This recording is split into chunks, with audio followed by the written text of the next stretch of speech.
Hello বন্ধুরা, এখানে দেখো আমি বসে বসে ভাবছিলাম এখন কি করা যায়। খাওয়া দাওয়া শেষ, এখন প্রায় 3টে 3:30 বাজে। চলো দেখা যাক কি করা যায়। দেখো এখানে গিয়ে দেখি ফ্রিজের মধ্যে আমটা ভরা ছিল, সেদিন বাজার থেকে নিয়ে এসেছিলো। দেখো আমটাকে নিয়ে এসে ভালো করে জলে ধুয়ে নিচ্ছি, তারপরে বটি নিয়ে বসে পড়েছি আমটাকে কাটার জন্য। দেখা যাক। দেখো আমটা ততটা বেশিও শক্ত নেই, আমটা দেখতে এত বড়, কিন্তু দেখো ভেতরে পেকে গেছে।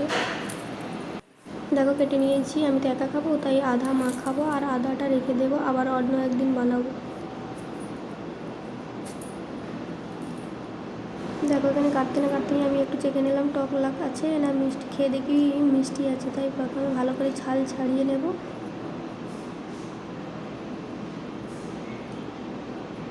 দিয়ে ছাল ছাড়ানো হয়ে গেছে, এবার ছোটো ছোটো করে পিস করে কেটে নেব।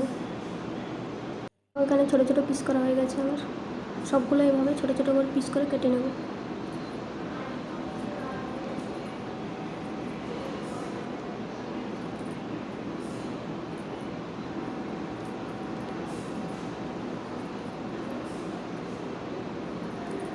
দেখো এখানে ছোটো ছোটো করে কেটে নিয়ে চলে এসেছি, লঙ্কা নিয়ে এসেছি, এবার একটু নুন দিয়ে দেবো।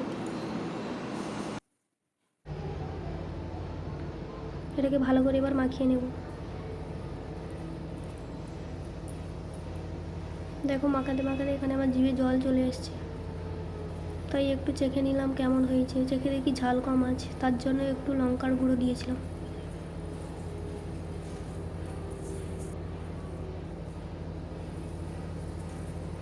খুব সুন্দর হয়েছে লঙ্কার গুঁড়োটা দেওয়ার পরে। দেখো কত সুন্দর লাগছে দেখতে।